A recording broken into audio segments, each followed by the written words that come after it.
All right. Says as we're recording. Sounds good. Well, welcome everybody to the May 13th meeting of the CCAC. We are finally in webinar form, everybody. Yes, we have joined the upper echelons of Zoom. Judging from how everybody trickled in, you probably all made the exact same mistake that I did, which is the email for us as panelists came in like a couple weeks ago. When Forrest set this up, and so it got lost way down in my inbox, and I was like clicking on the agenda like a bunch of the rest of the committee.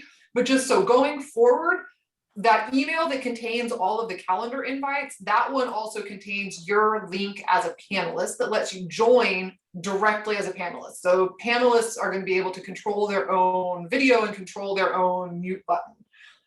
If all else fails, obviously you can join like via the agenda link, the public link, and then Forrest can add you as a panelist. But the smoother thing will be to just go through the link in the email that you received a couple of weeks ago. Does anybody have any questions or concerns about that? No? All right. Yep, that's right. Worst case scenario, if you are, you can open up the agenda or a link on the county's website, you'll be entered as an attendee, and then I'll see your name and I can promote you. All right. Then without further ado, I'll move on to the next agenda item, which is a discussion of the agenda. Does everybody have a copy? Yep. Any discussion, things to add, changes to the order, anything like that? No. All right. The minutes. Did we get the minutes for us? Did I miss those? Oh no, I'm sorry. I did not send those out. We do have those, but I missed sending those. My apologies. We'll table it. I mean, we can't vote on them anyway, so yeah. We'll move that to next week. Then we're on to staff updates. So so this is kind of going back on the discussion for the agenda. If we have time in this meeting, I would like to get in a brief conversation about meetings, whether we want to continue virtually or whether we want to look at putting together a schedule to shift to in person, kind of what everybody's preferences and comfort level are, as we are kind of reaching that point where most folks will have at least had access to the vaccine, and kind of see where we are in our preferences for how to move forward. Obviously, we kind of have gotten the Zoom thing down, but if we want to look at doing in person, whether it's just for voting issues or if we actually want to have all or some portion of our regular meetings in person, we can have that conversation. But the agenda is pretty full. So I'm going to put that at the end. And hopefully we'll have time for that. So with that, Forrest, on to you for staff updates. I think really us getting the webinar format is what made everyone start getting vaccinated and all the vaccines roll out. So truthfully, it was all up to the county this whole time. I'm glad we finally did it. So yeah, thank you all.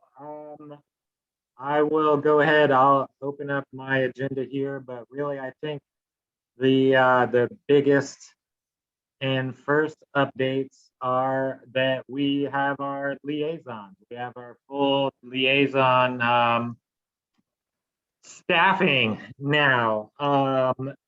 Liliana is here and Robert from GRU is here, and they both kind of got pulled onto this in relatively recently, so I don't want to hit them too hard with the CCAC sledgehammer, but I do want to just give them an opportunity to introduce themselves, say, what you guys do and probably why you were picked and where you see yourself. I've talked to Lily a little bit more than I've had a time to talk to Robert. So even on staff side, we're still working out exactly expectations, roles, duties, things like that. But with that, I'll turn it over to you guys. Lily, you want to go first? Yeah. Hey guys, I'm Lily. I'm the environmental coordinator over in the City of Gainesville's planning department. I've been working there for about 3 years, and I do mostly review of wetlands and other natural resources for compliance with the code. I was picked to be on this board because I'm the only environmental planner in the whole city. So by default, I am here, but I'm excited to be a part of this process with you guys. And as far as my involvement goes, you know, I hope to bring back all the initiatives and things you guys come up with and want to do, and communicate with the city and strategize how, you know, we can use our staff to accomplish that. So thank you. Thanks, Lily.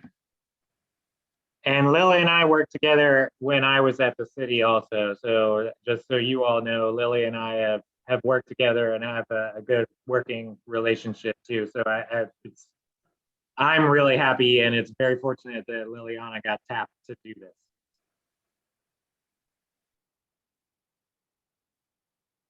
With that, Robert, you want to introduce yourself, please? Sure. My name's Rob Clemens. I've been with GRU for about 25 years. Originally started out with Tampa Electric Company back in 1982. And my background educationally, I have a bachelor's degree in chemical engineering from South Florida and a master's degree in management from South Florida.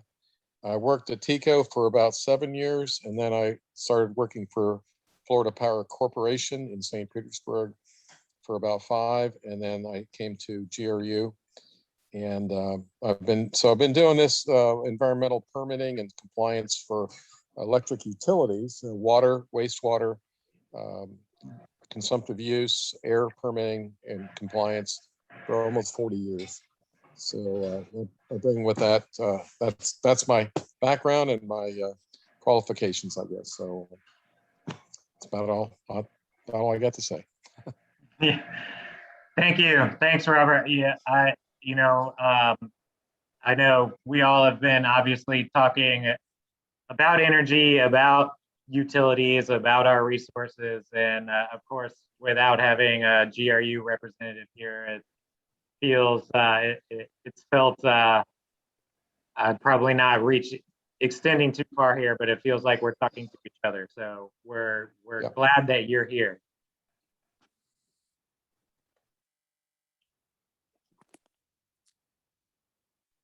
Yeah, I'll second that. So Liliana and Robert, thank you very, very much for being here.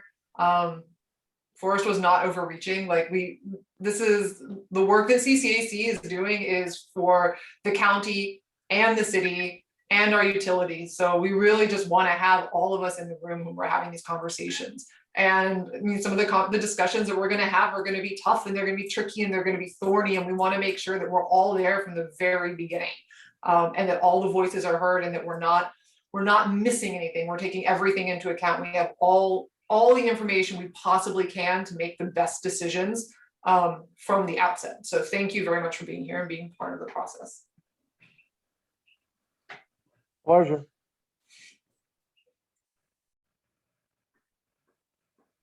All right, Forrest, I'm giving it back to you. Okay, all right. With that, I will just give an update from the county side. You all have a draft of this outline. We've been working with it on the county staff side and have discussed it. I've been meeting with our individual groups, if you want to call it that, our sector project groups, to start talking about what the expectations are or what the next products are for these different sections. This is a perfect place for you guys to jump in, give us your input, tell us what we're missing, tell us what we are doing right, maybe, it's crazy.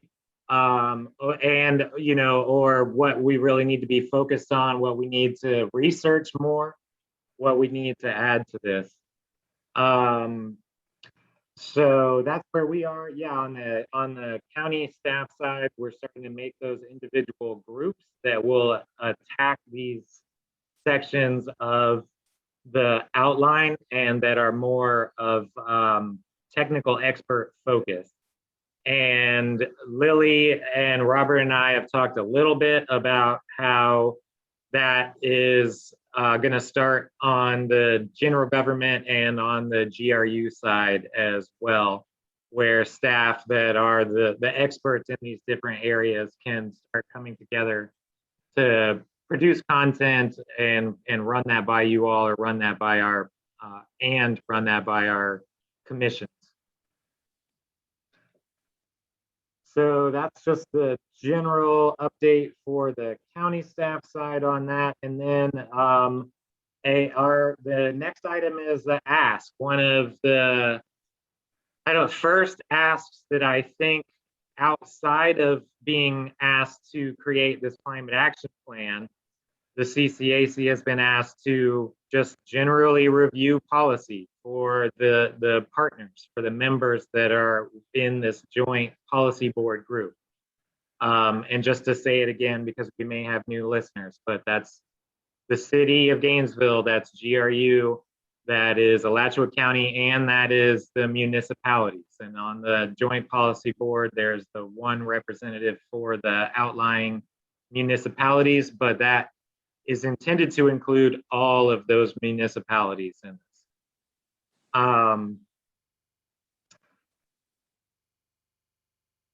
Sorry, I lost my, so the Board of County Commission on their April 27th meeting, were discussing a project as a part of their regular commission meeting agenda.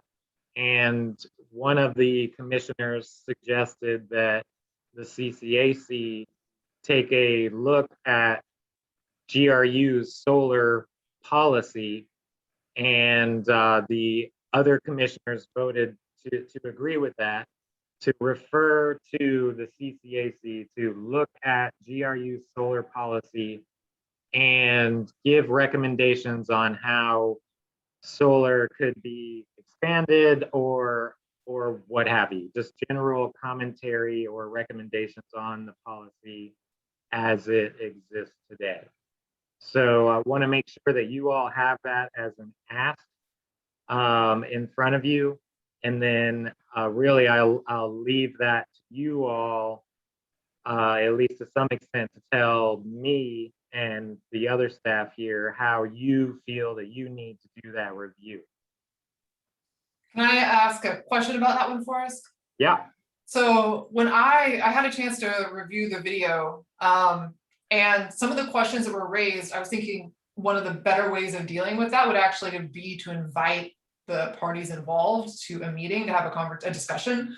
How would we go about, say, inviting grid engineers from GRU, representatives from the major solar companies in town, there are 3 of them, and then possibly also if there's a developer that is, or a couple of developers that are known to be fairly progressive in terms of trying to implement energy efficiency or renewable energy in their projects, get all of those folks to come for a meeting and ask, the developers and the solar contractors, what are your barriers, and then have a chance for the grid engineers to respond, like, why are these policies in place? Because I'm sure there was a reason they were put in place. Whether that reason is still valid, given the current technology, or if there are ways potentially to lift some of those barriers, that would be a chance for all the parties involved to really discuss it. Is that something that we could do? I mean, I guess I should open up to the rest of the committee if folks think that that's a good idea. But I feel like if we're going to be reviewing things, we're probably going to be in a position where we'll want to do something like this again. So what would the process be like for that? Oh, I see Stephen. Go ahead. Megan, I couldn't agree more. I don't see any way that the CCAC can advise on solar policy without knowing more about what GRU already has in place. If anything, I understand that there's some discussion of power purchase agreements, or that they are actually in existence. We need to know exactly what those are. I also feel like that in order for us to have a discussion of solar PV and its potential for the Gainesville region, we need to understand a little bit more about what the plans are for net zero and when that could be achieved and how the biomass plant figures into that. So there are many unanswered questions that I don't feel like we can move forward. Certainly, I'm capable of the scholarship of coming up with recommendations on energy storage and solar PV for a community the size of Gainesville, and I'm sure there are many people that work for GRU that could do the same thing. But the question revolves around the policies and the current planning that's in place. And without that information, I don't see us having an opportunity to make the appropriate contribution as requested by the county commission. Thanks. Thank you, Stephen. I also see John has his hand up. You want to go ahead, John?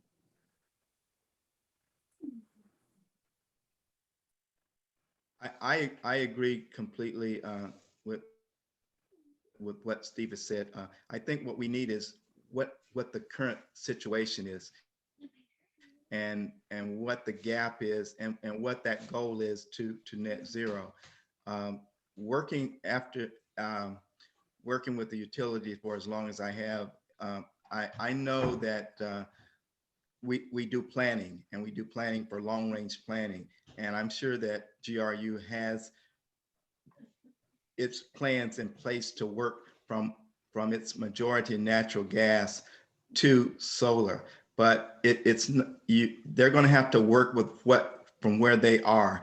And I think that that's the part that we got to get an understanding of, is what the current situation is and how they work from where they are to where they want to be.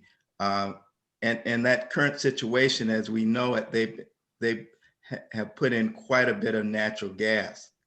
And how are you going to bring solar in with your natural gas? And I've sat in a couple of presentations with GRU, and there's a combination of how you have to mesh natural gas and solar together, because without batteries, you're going to have to use the natural gas to fill in for some of the peaks. So it's very important for us to understand how they mesh the two together.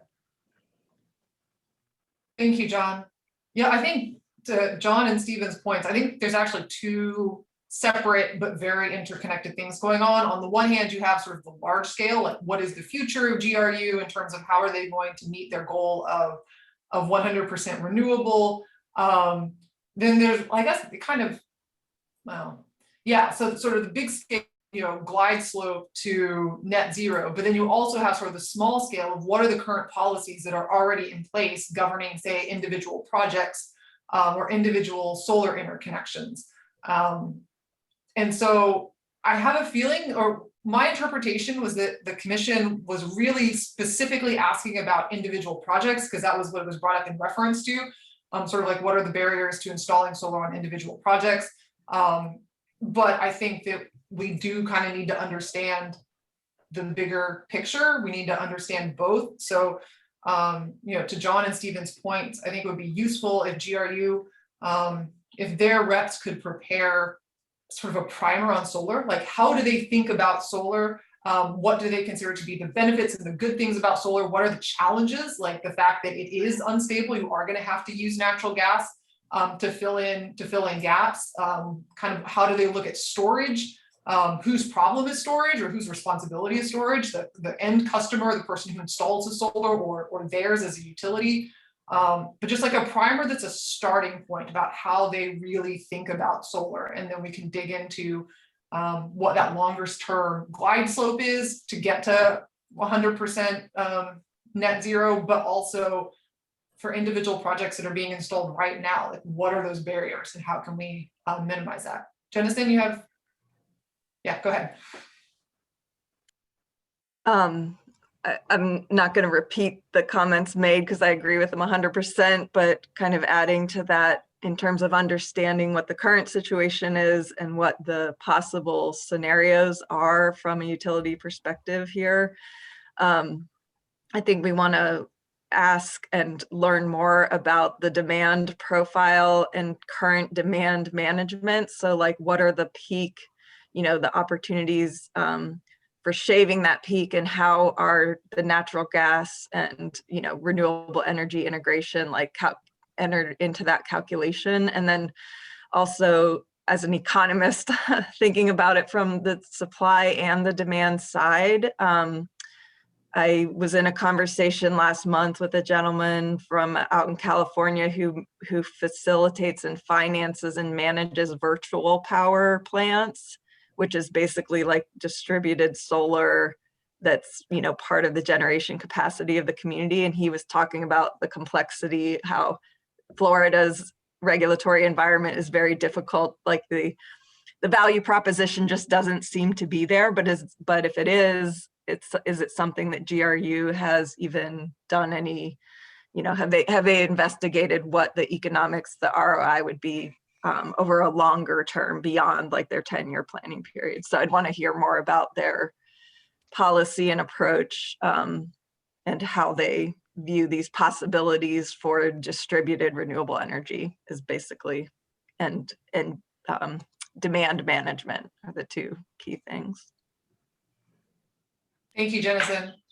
Yeah, I think it's important for us to understand what GRU's constraints are and how they're thinking about this, because it's easy, and I think that they tend to anticipate that they're just gonna get jumped on. But we don't understand, you know, all the constraints that they're operating under, but we need to, you know, in order to have a productive conversation, we need to understand. So I think that's probably the first step. So, Robert, I don't want to put you on the spot, but I kind of gave you a little bit of a heads up about this. If there's anything you can provide, that would be awesome. Sure. We're fortunate in the respect that we have a biomass unit, which is one of the largest in the world, and that is considered to be carbon neutral, at least compared to fossil fuels, because the cycle time for the carbon is 20 to 30 years versus millions of years as with fossil. The issue you run into with solar is, you know, people think of Florida as being the sunshine state, but we can all recognize that, like in the summertime, it may be very sunny in the morning, but then we have thunderstorms that come through in the afternoon, and you get clouds. And the problem is, you've still got to maintain the generation to meet the load, and people are not going to be very happy if in the afternoon, when a thunderstorm comes through or clouds come over, that they're not going to have power to run whatever they need to do. So that's where you got to have some very fast response generation technologies. Now that can be met with some sort of storage technology, but the storage technologies are very expensive right now. I mean, every year they're coming down, but it's still not probably economically feasible right now to do that. And then we also have to keep in mind that we have, I mean, we could probably do solar tomorrow. It's just a matter of how much you want to spend. And how is that going to impact the community? How is that going to affect the people that don't have an extra, you know, it can't afford to double their electric bill to be able to handle that. So I think natural gas is the natural bridge between the two. And I mean, it's just really a lot of it comes down to costs and the technology to actually be able to do it. So, I mean, I don't know what else to tell you. I mean, I'll definitely need to we'll put together some sort of a discussion where we can make it clear what challenges we face. I mean, we not only have challenges with respect to the DEP and the EPA with respect to air emissions, but we also have NERC, which is the North American Electric Reliability Council or Corporation, and they specify what we have to do as far as reliability. We have to have a certain amount of backup generation, and what some of it's called spinning reserve, where things are actually ready to respond in a moment's notice, essentially. So we have to manage, we have all these regulations we have to manage to be able to supply reliable electricity to the customers. Because everybody wants to come home and be able to flip the switch, or, you know, if it's 90 degrees out, they want their air conditioner to work and they want their lights to run. So it's like I say, it's quite a challenge. And I think Megan made a good comment about that we need to present that to you so you understand what challenges we face and what the constraints are that we have to meet all these constraints and all these criteria. So Yeah, I think some sort of what have you presentation or something like that lays out the regulatory framework at the very first would be something that I think that this committee would really benefit from. yeah, I mean, there's times when we have, like with the NERC, there are audits that they do, and they have to come in. They come in and they actually evaluate how we are managing the reliability aspects of our supply to our customers. And if we don't meet the criteria, then we actually get financial penalties. And a lot of this comes back to the blackouts that happened like over the last 20 years, where people, you know, substations went out, or and just something popped in my head with the cybersecurity stuff, like the pipeline. We have in place tremendous cybersecurity things that we have to maintain to keep reliability, so we don't have people coming in and, you know, shutting units off or whatever. It's we have very strict criteria as far as the computer systems, because a lot of them are interacting, and these generating units are all basically all computer controlled now. So we have to make sure that nobody can hack into them and shut them down. So okay.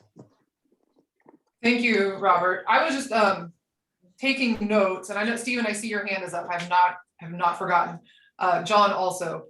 It sounds like kind of what we are going to be looking at is that there are three different sort of categories of, you can think of them as constraints or opportunities, but there's the regulatory framework in which we have to operate. Then there's the technology, what the technology is actually capable of, and then the sort of the financial or the economic reality. Because I know that there are other states and there are other countries that have much greater penetration of solar and wind renewables in general than we do here in Florida. So the technology certainly seems to be there, but the question is whether their regulatory framework and their financial situation is different than ours. So we need to understand how all three of those things really interact and operate together. So I know we're just kind of piling this on you. You're gonna be like, I want off CCAC.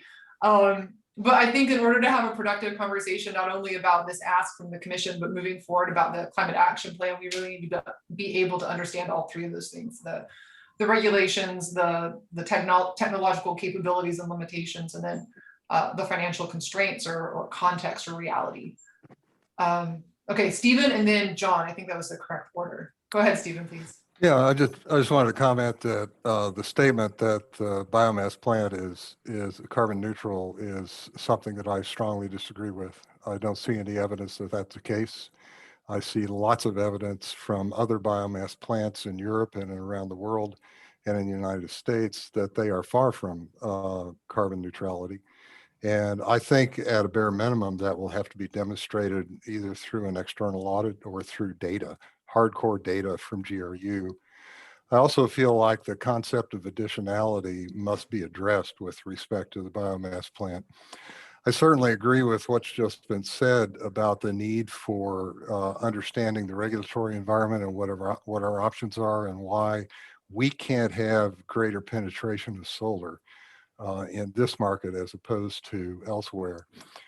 So I'll just take issue with the biomass statement, and I would ask that one of the things that we discuss in the future is where those data come from and what the justification actually is. Thank you. Thank you, Stephen. And John, you want to go ahead? okay, and Robert, thanks a lot. I totally agree that it's very important from a utility standpoint to be able to have continuity of power and reliability during our peak times. And but also, and you mentioned the regulatory restraints.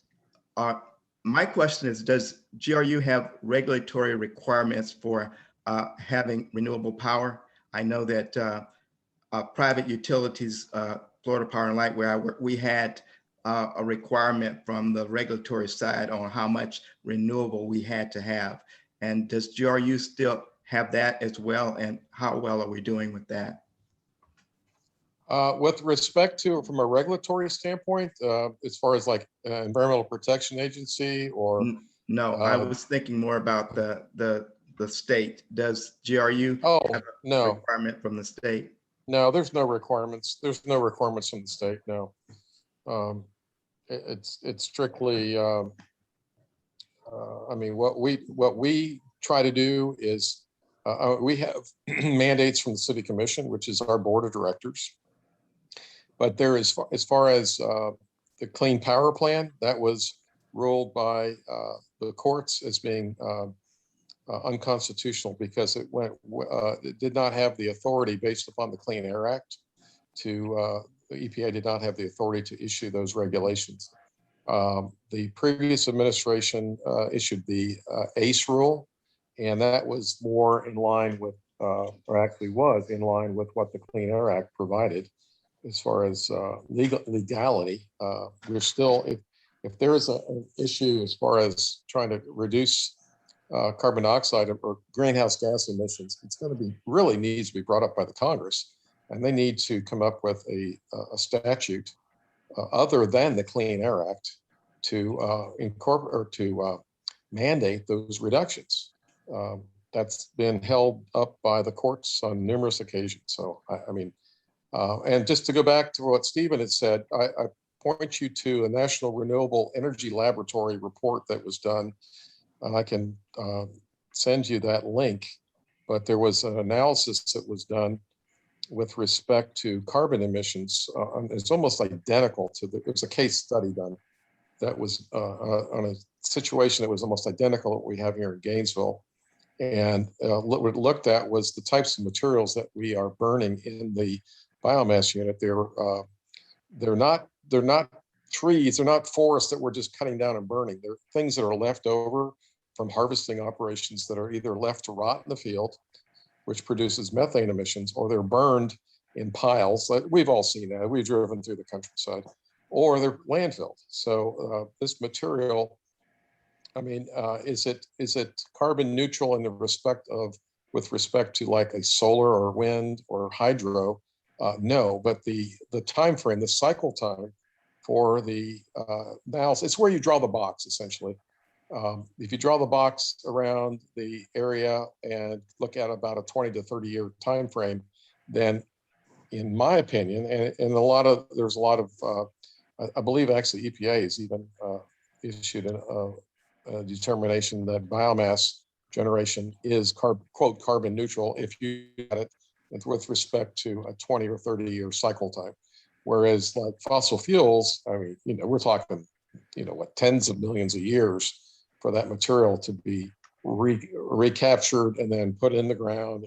You know, I mean, it's completely different, but with the idea behind that, I mean, now does it produce carbon dioxide? Absolutely. It actually produces, if you look at the on a shorter time frame, it produces more carbon dioxide than a coal unit. And but you got to, I think you got to look at the big picture and look at what's a better. Are we better off to burn the biomass, or we you know, the wood waste, so to speak, or are we better off to burn the coal? So I mean, natural gas, like I said, is kind of in between. It's a whole lot better. It's a lot cleaner in many respects. But going back to what John was saying, no, there's no requirement right now. We are constantly looking at that.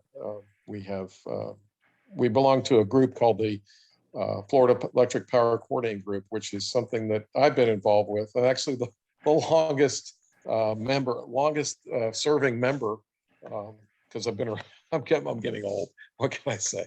But we look at, we've evaluated the Clean Power Plan on a statewide basis and also the ACE rule. And so we're constantly looking at what we need to do to try to reduce our emissions. And I think we have a good story to tell, especially in the state of Florida. We have really reduced our emissions of carbon greenhouse gases. So now, do we have ways to go? Absolutely. But we got, as someone said earlier, we got to look at it. We can't bankrupt our economy getting there. We have to come up with ways to move in that direction that doesn't destroy, our economy or our way of life. So anyhow, hopefully that answers things. Yeah, thank Thank you, you, Robert. I know you got assigned on Monday, so I know you maybe didn't have a whole lot of prep for this, so thank you. Yeah, thank you. And just, to be totally clear, our goal is not to bankrupt anyone. Climate change is, I think all of us agree, we're on the board because we think it's an existential threat to our way of life. And so I think that we want to avoid setting up this false dichotomy that it's either respond to climate change or have a healthy economy. I mean, climate change will destroy the idea of business as usual anyway. We cannot continue in that vein indefinitely. We really can't be continuing in that vein for the next decade or two. We don't have that time. And so our goal is to come up with the strategies that are going to allow us to respond to climate change in a way that actually helps us grow and protect our economy, and move our economy forward in a way that is both responsive and creative and innovative. So we're going to try to avoid this idea of climate change or economy, because I don't think that that's actually the choice at hand. But it's really easy to slip back into that way of thinking, and that's certainly how it's been framed on the national conversation for a long time. And so hopefully we will be able to come at this in a way that sort of gets outside of that framework. Totally agree. We just got to be creative and just keep our nose to the grindstone, as my mother would say, Yeah. and just come up with new technologies and new ways to address this thing. So awesome. Thanks, Robert. Forrest, everybody, I feel like a teacher in like a 5th grade class with their hands. I learned Zoom from my parents, so that's probably appropriate. For me, for the county commission to ask, I just have to ask, what is the next specific thing that you all need to answer the county's ask to review this solar policy? What are specific things that you all need that I can get you or that your liaisons can get you to answer this question? Can I take a crack at it and then let the rest of the committee add on or contradict me? I think that getting a presentation from GRU, like something that is prepared, that they have time to actually put the research into and take the time. So if that means preferably within the month, I guess, Robert, let us know if that's possible. You may not know the answer to that right now. But something that addresses both the regulatory framework in which they're operating, so essentially a primer for us, like what are the regulations that they have to adhere to that are non-negotiable, the financial considerations and constraints that they're operating under, and then the technology. And I think the technology is something where they're going to have something to say based on the work that they're already doing. They have their own experts in the field. I think that the technology is something where we as a committee, and we're bringing in folks who are in the solar industry or who are in academia doing research on these issues, that's where there's a chance for us to really kind of be a little bit more innovative and start to ask questions about the limitations that are assumed. Are those actually the limitations? So I think that getting a presentation from GRU about the regulatory environment, financial constraints, and the technology that they've examined to date, and if they have said this technology is not feasible, then why? Or if there's technology that they want to pursue, what is that technology and why have they decided on moving forward with that technology, or why are they preferencing it or looking more closely at that? I would like, and I don't know if this would be the same meeting, I'd like to hear the rest of the committee's thought on this, but I would also like to bring in representatives from the solar industry, our local solar industry, who have been trying to install, who've had customers contact them and say, we want to install solar on this project, and for whatever reason, they weren't allowed or they weren't able to do it. So what were those reasons? You know, are those reasons things that we can address and bring before the committee to really smooth it out and to remove some roadblocks? And yeah, so GRU, solar, and I also mentioned maybe a developer, a couple of developers, if there are developers in the city permitting would probably maybe know if there are certain developers that tend to kind of push the envelope or tend to be consistent about trying to incorporate renewables and to get that perspective. So the presentation from GRU and then invitations to solar companies and possibly also developers would be my suggestions, but I would like to hear what the rest of the committee thinks. Megan, we have a hand raised from one of our attendees. Oh, okay. Thank you. Who is that? I see MR. We don't normally bring in comments from the public at this point. I know that's kind of, so MR, if your comment is on this, I'm sorry to have to ask you to wait until the end, but that's just the flow of these meetings. So if you can hold that question, we are going to have a chance for public comment at the end of the meeting, and we would love to hear from you. Sorry, that's how it goes. Oh, can you do chat? You Okay, can put cool. it in the chat and we'll be able to respond to it at the end. Oh, I see. I think Michelle Michelle brought it. shared it already. Okay. Cool. Michelle put in asking if it would be possible to include principles from the Energy Justice Scorecard into our consideration. Oh, and there's another comment beyond that. Yeah, and I would add, we discussed one of the founders of that initiative is Shalonda Baker, who wrote that paper on a just energy transition and anti-resilience. So thank you, Michelle, for sharing that resource. Yeah. So I guess my suggestion is that we put together essentially a presentation. I mean, I don't know. It might end up being like a special meeting. I think it should definitely end up being more of like a discussion, like a roundtable discussion with time for questions from the board or from the committee.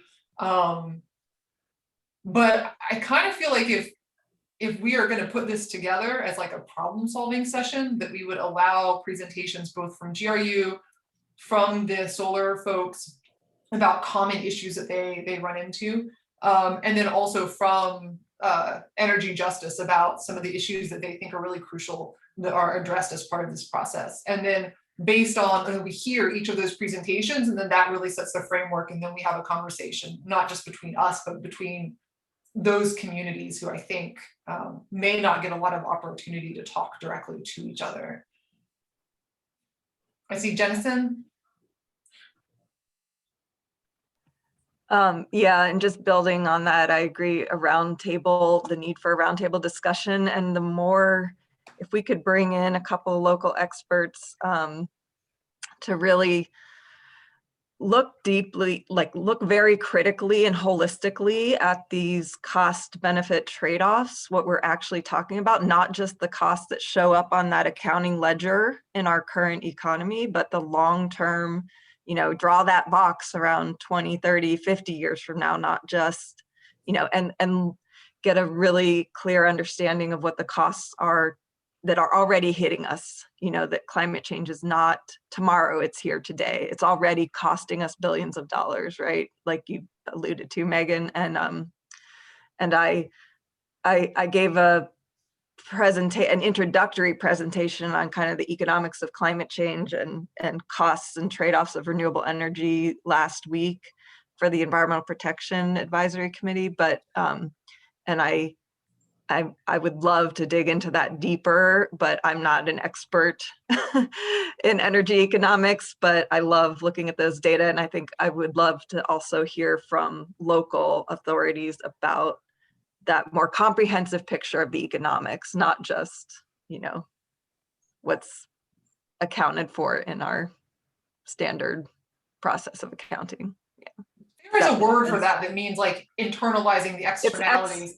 And I'm- Exactly. It's the externalities we don't consider that show up in our public health costs, that show up in all of our energy inequity, that show up in our, public goods that are being, yes. And also just, I'm seeing another comment from Michelle that I think goes to like in terms of who to invite. Her suggestion was bringing in folks from Archer. Because I think that the commission mentioned that we're kind of, or they feel like there's this pressure to take solar from like these big open green spaces and put it on already developed land. So part of that understanding kind of what they're asking, I think, is going to be understanding the sort of the trade-offs between doing a large scale solar farm out on undeveloped land now versus installing solar or really like retrofitting solar onto existing buildings. And so understanding, I do think that we need to understand the perspectives of the folks like out in Archer who I'm sure they're not against renewable energy. They were against that development for other reasons, and we need to understand what those reasons are. So that as we move forward and as we make suggestions to the commission, we make sure that their concerns and their perspectives are included and explicitly addressed, so that doesn't happen again, hopefully. Amanda. Thanks, Megan. I just want to say that I agree with what you said, Megan, earlier about the framework of this, and that I agree that I would need to hear that from GRU, the financial and technology and that kind of stuff. I wonder if the Board of County Commissioners wanted us to weigh in on an isolated incident where this seems like our ask to GRU is more of a holistic look at, the next 10 or 20 years, which I think we absolutely need that holistic view from GRU. But was the Board of County Commissioners wanting us to weigh in on something quickly, or, that is going to happen soon, which, I mean, I've been following it loosely, but I don't know everything. Yeah, I think Forrest got an answer to that. Yeah, so I do think, there are individual projects that brought this up, but I think the ask was about policy, was about overall policy and what it will be going for in the future. And that is what this committee has been asked to do in general anyway. There are lots of other boards and advisory committees that have been asked to review individual projects or individual cases. But this board is unique in that it's been asked to review the whole policy and where the county is going forward. Not immediately, but when things start getting approved and voted on and processed by you all, that will be the policy for the county and hopefully the city and GRU and the municipalities going forward. Okay, thanks. Yeah, that helps. So I then double agree with Megan's ask. Yes. Yeah, the ask is kind of a bigger policy question, but in order to answer it, I think we need to understand that it was predicated on some of the issues that arose from these individual projects. So that's one of the reasons I suggested we reach out to the solar companies, just to find out what these existing issues are and can we smooth those over. But in order to answer that, you have to understand like the bigger context, right? So. Yeah, I guess a very short of it, if I could put it just from county staff side, it's that we've had 3 or 4 solar projects come through all relatively recently, and they've all had utterly different reactions. And from the staff side, staff aren't quite sure why, because the way that staff makes decisions is not necessarily the way that they were impacted or that the community felt like they were impacted. So that is what the county commission is asking. What are we missing? What's staff missing? What is this policy? Why did these different projects have different reactions?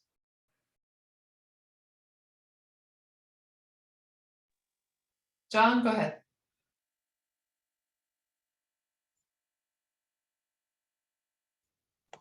One common denominator I see happening here is that the idea of solar came later on the projects. None of these projects were projected with solar. When we talk about things like solar, we have to start initially. Structures have to be built such that solar panels can be installed. So one big common denominator with the individual projects that I see is that solar was not initially a part of the project. So going forward, if we could plan on projects having solar, I think that it would eliminate a lot of the restrictions and the problems that we had from implementing solar. Secondly, it's very important for us to understand the limitations of GRU in using solar with its current fuel mix. It can only use solar in a manner in which it can fill in the voids. So it can't have too much solar where it can't fill it in right now with natural gas. And this 50 megawatt solar field that was planned in Archer is pretty much based on what I understand from GRU, is all that it can support with its natural gas amount that it has now. So, those kinds of things, I think the limitation kinds of things we need to discuss. And then coming forward, we can address these things quicker during the design period. I'd just Thank like you, to say, John. John's right on the money with that solar. Like I said, if a thunderstorm were to come through and you lose 50 megawatts, you got to make it up somewhere, because you have to have nearly instantaneous response for a demand and then a loss of a generation source. So he's right on the money. And we actually had a study done, and that was the Energy Authority, which is a brokerage firm that brokers electricity amongst in the Southeast. We're one of the forming members of that group, and they provide this service where they analyze the system, the interconnections, our generation, our response times, and that's what they came back and told us. That's about all we can handle, because we still, like I mentioned earlier, we still have to be able to provide reliable service, and we have to be able to respond to interruptions in different scenarios. So thank you, John. You're right on the money. Thank you, John and Robert. Yeah, these are the constraints that we all need to understand before having a productive conversation. So thank you for bringing that up. John, you're gonna be like our resident expert. you're gonna help us figure out the questions to ask. I spent 35 years with electric utilities, so I know their mentality. We're extra glad to have you. So is there anything else to add on this topic? No? Forrest, does that answer your question? I realize that all of these and this and this and this were in response to your question of specific things. I mean, the next specific thing is that a presentation from GRU on those three different segments that you asked for, the regulatory, the tech, and the financial.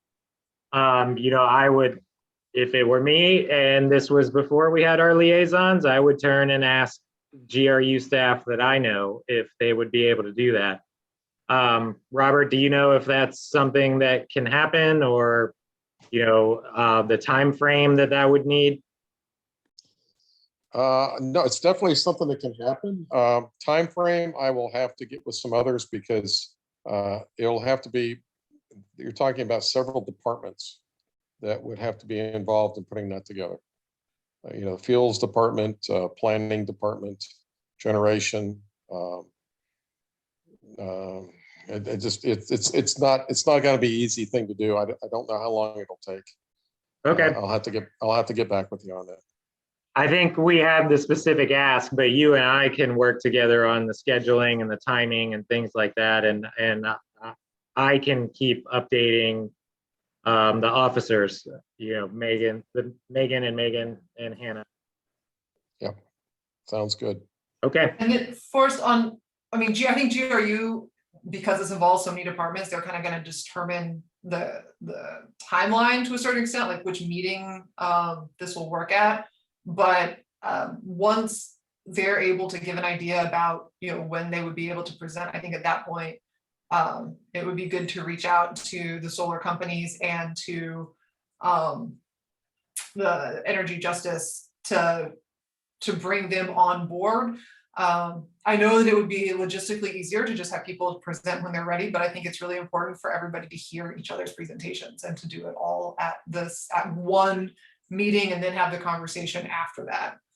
No, that's a good point. And in my experience, that means that I should start reaching out to them now. So if anybody has specific contacts for the local solar guys, please send them to me. That will help me shortcut that. And for the different developers, send me those contacts and I will start reaching out to them and saying, this is what we're planning on. And in the next couple of months, there will be a presentation and opportunity for them to present and talk about this. I can help you out with the solar companies. I think maybe Michelle, who's currently still on the chat, would be a good contact for some of our community groups. Jennison, I saw your hand was up. I didn't mean to cut you off. It was actually another question to sort of layer on top. It came up because of Christine's comment she put in the chat box about, you know, multi-use of. So my question is really like, how does GRU and the utility talk with city and county growth management, land use planning? Like, do those processes interact to identify opportunities, you know, to promote mutual interests between like renewable energy supply and land use planning and environmental protection? I can answer just to some extent on the county and not to overreach a little bit. So Lily, you can cut me off on this too, on the city side, having worked there. But right now, there are no really specific incentives for installing solar on the zoning or land management, growth management side. There are restrictions based off of if it is its own individual use. So if you are going to develop a solar field, that would be considered its own use and would fall under its own zoning guidelines.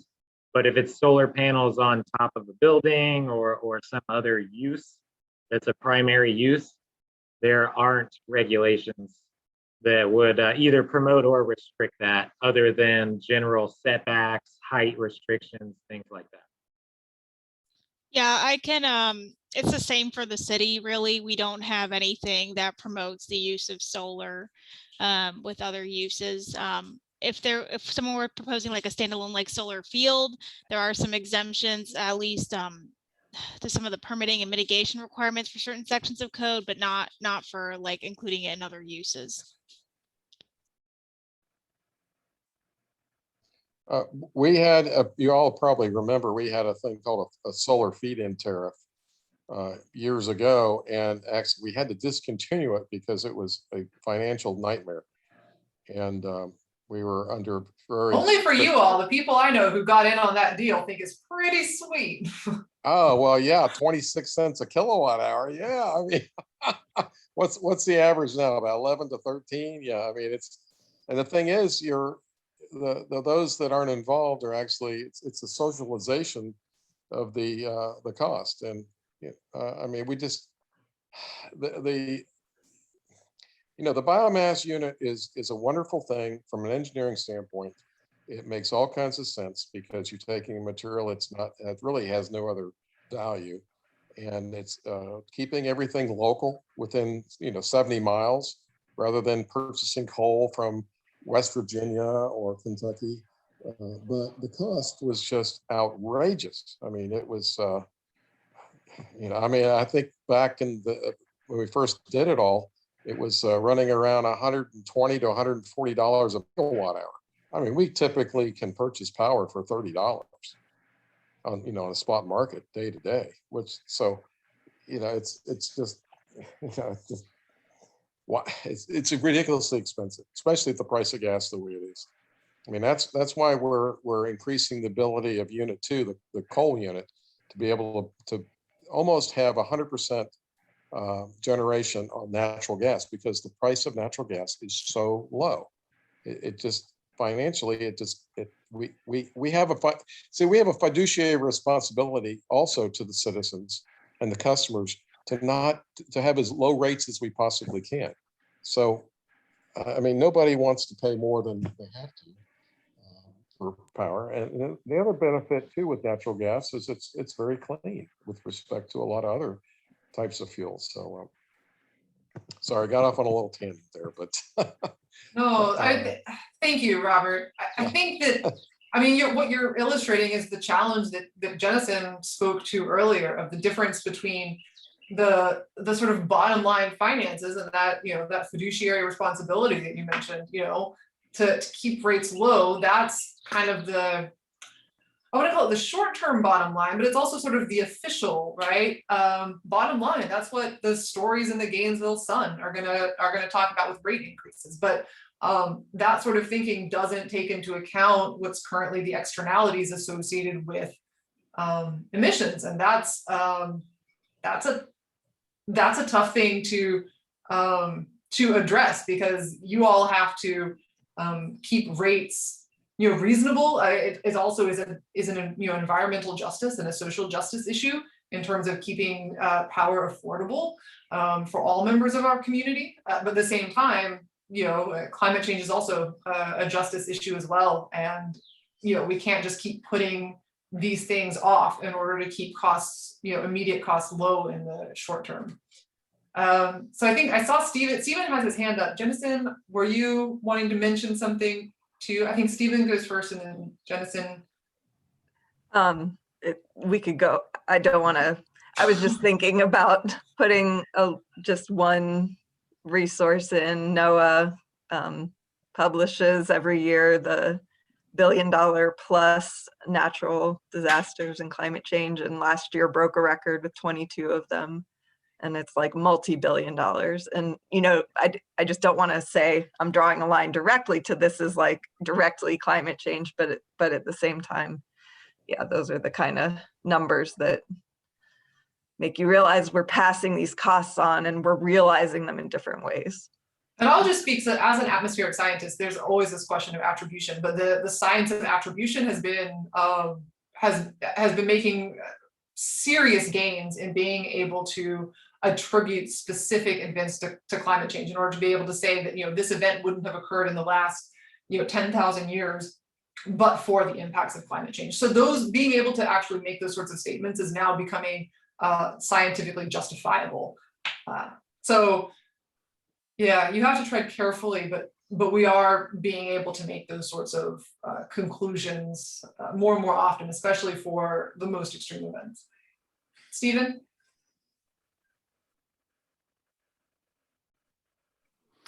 Yeah, I just want to say that I think the overarching framework needs to be one of proactive can-do. In other words, rather than focusing on all the reasons why something cannot happen, I would ask that we ask GRU to focus on pathways forward that find a way that they can happen. For example, to suggest that just because there's no mandate or no requirement for a renewable portfolio standard, or that individual homeowners don't have any particular advantage in installing solar on their roofs, doesn't preclude that they might see that as a valuable thing to do, and that it might behoove the regional utility here to help them get on with that and to find a way to make that work. So the one thing that I've seen in all of the discussion about the biomass plant and other aspects of renewable energy in the region is the reasons why we can't do certain things. Instead, I would like to suggest that there be a focus on how we can do certain things, and how to obviate some of the regulatory requirements, and how to adequately address some of the economic concerns and financial considerations. In other words, there are obviously multiple paths forward. And that's what scenario planning is all about, is to find those multiple paths forward and to see which one can work or which ones can work. It's usually not just one pathway. Robert, what I hear from you, and I'm grateful that you're here, but what I'm hearing from you is that we're boxed in, that we have only a very limited number of options. And that's what I've heard from the director of GRU in the past, is that we're boxed in. We have only a limited number of options. Inherently, that strikes me as wrongheaded. It cannot be.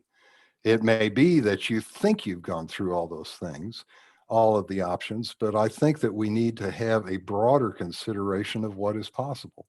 And we need to do that in the context of understanding that climate change itself is a primary driver for this community. And it's something that we need to be front and center on. But anyway, thanks for letting me share. Thank you, Stephen. Does anybody else have anything to add to the conversation before?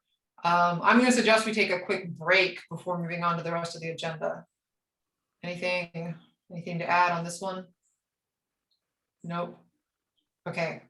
Then why don't we all, as long as nobody has an objection, why don't we take a 5-minute break? We'll be back here at 7:15. Yeah, bio break. See y'all in 5 minutes.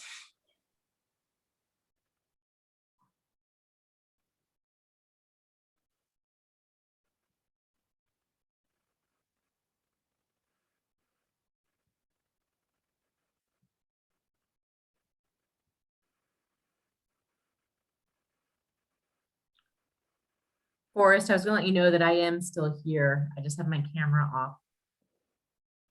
And I am taking notes. I trusted as much. Yeah, I'll take my bio break. Do you need anything else or are you good? Okay, cool.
Give everybody a few more minutes. Folks, like, what if you are back, if you'll just like turn your camera on or somehow signal that you're actually back. So we know to begin. All right. All right, cool. Thank you. So it looks like everybody is back. Next item on the agenda is the presentation discussion of the current draft climate action plan outline that Forrest emailed to all of us. Does everybody have a copy? Yes, okay. Forrest, how did you want to do this? I'm just planning on going through it. I was just going to give a rundown. You know, I know it's a bare bones outline, so sometimes the connections between the sections and things like that may not be immediately clear. So I will go through it if that's okay with you all. Yeah, sounds good. Well, thank you. Please all bear with me. You know, it's usually a presentation on a document is not very riveting or exciting. But I do think, you know, this is the document. This is what we've been asked to do. So this is actually, especially if you're a planner nerd like me, this is exciting. This is what we've been asked to do. So I will just kind of jump right into it. I'll start off with the context. I'll share my screen here. Context just that you all are already aware of. Let me share this. Can you all see the action plan outline now? Okay. So of course, just to start off with climate action plans, for those that may be listening that are not super familiar, we've all discussed it, you all know to some extent. You know, a lot of climate action plans that are out there are one jurisdiction trying to answer, you know, a pretty small set of questions. And that's not what we have been asked to do. We've been asked to do something bigger and broader than that. So staff looked at a lot of the different climate action plans out there. And, you know, we found that it's relatively unusual that there are climate action plans that are multiple jurisdictions. There are those that exist, but for what we've been asked to do, a county, working with a city, working with a utility, then also working with other municipalities within that county is not common. The other part of that is that climate action plans often will focus either on a broader idea of adaptation, or they will focus just on mitigation. And focus on answering those mitigation questions or those really basic emissions questions. Again, that's not really what we've been asked to do, at least from the Joint Policy Board and from the County Commission side. What we've been asked to do is navigate both of those, to weave a thread between all of those. And that is a challenge. It's not impossible, but it certainly is its own set of challenges. Let me see if I can figure out how to scroll through the document here while on Zoom. That's different. Okay, so the first section that we start off here is with this vision statement, guiding principles. A lot of you have likely seen other plans, other documents, other statements or policies from organizations, committees, or groups that start off with this, what are these guiding principles? Why are we diving into this? Why did we even start thinking that this was important? And I think that this is an important task, and an important task that the policy board has asked for you all to do. And I do think you've seen on the agenda that this would be a good topic for you all to discuss and go over and decide how you can really provide your input on this, because these are really the guiding principles. This is how staff is going to approach this. This is what anyone reading this will know is where you started from. That's what you all have been asked to do. You've been all asked to be the guides and be the bosses of this. So I think this is a great section for you all really to look at, craft, and work at together. And we can talk about that a little bit later on the agenda.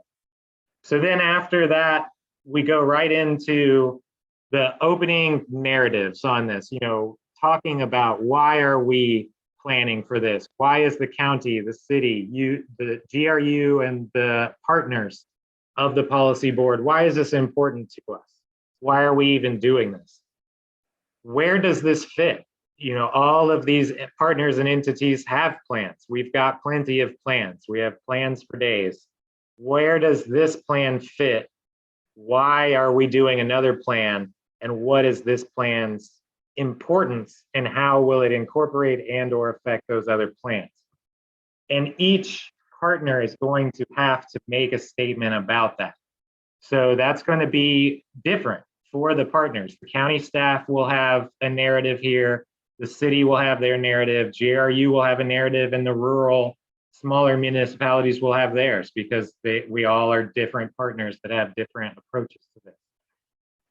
Then there will be really just the narrative on this outline and this structure, and that's really what I'm doing right now as I go through it here with you all.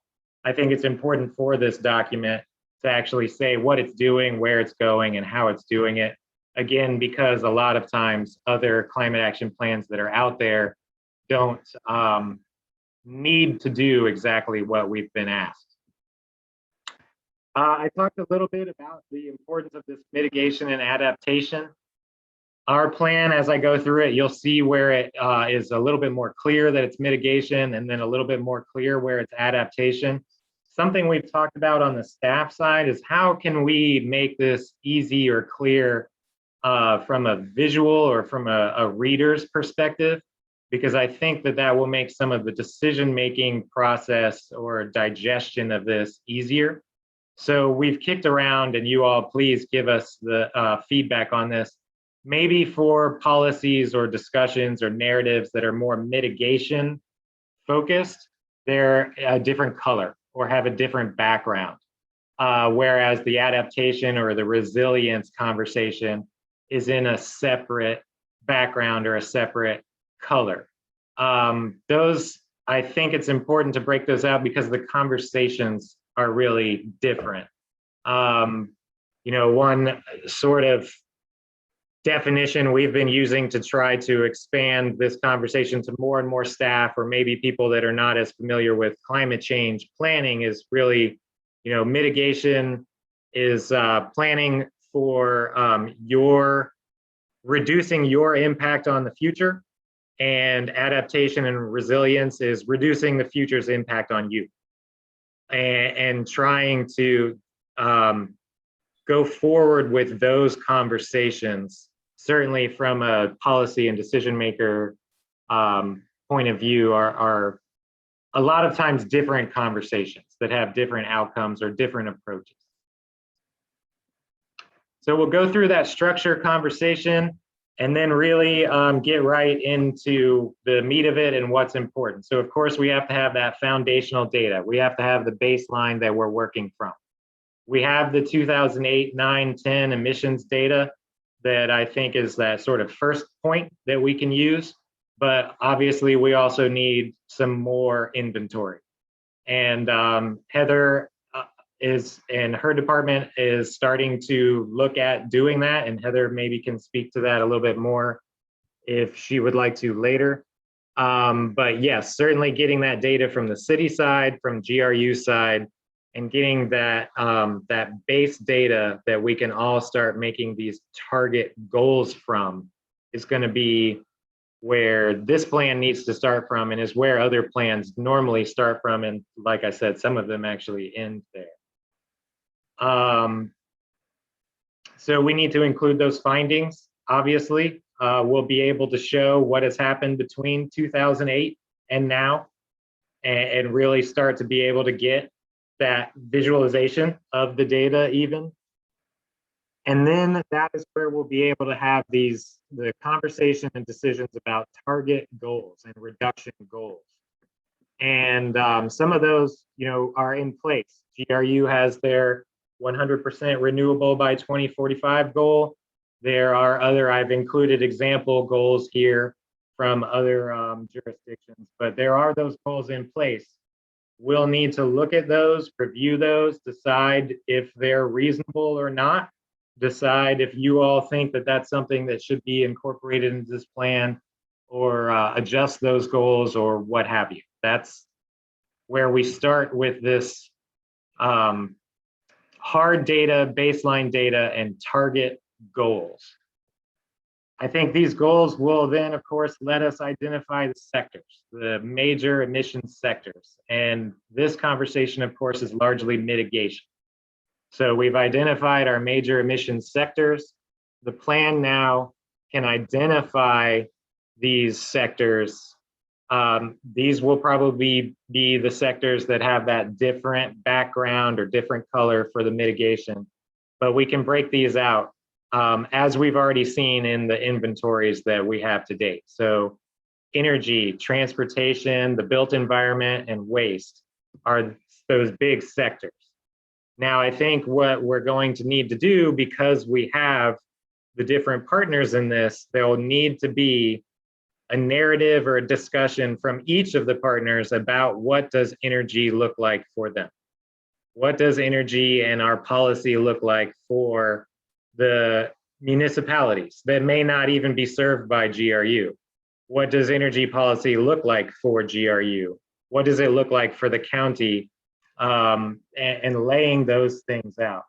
We'll need to do the same thing for transportation and for the built environment. And each of those partners, again, will have to talk about how they are affected in their climate change planning in this sector, because each of the partners have a different experience and it will have a different input. So you've seen on here also, we've started to identify, at least on the county side, city side, staff. And this is our actual working document. Not to make you all jealous, but on the staff side, we get to use Google Docs. So even though you guys can't, we took your suggestion and we've been using Google Docs. So now on the, at least on our staff side up to this point, and Lily has been included on this, we can actually start putting names and tasks and departments to this. We probably won't, well, anyway, yeah, we're starting to get these specific assignments, which even on the staff side feels good, because just like you all, we've been waiting to get real clear marching orders and start producing actual tangible products as well. So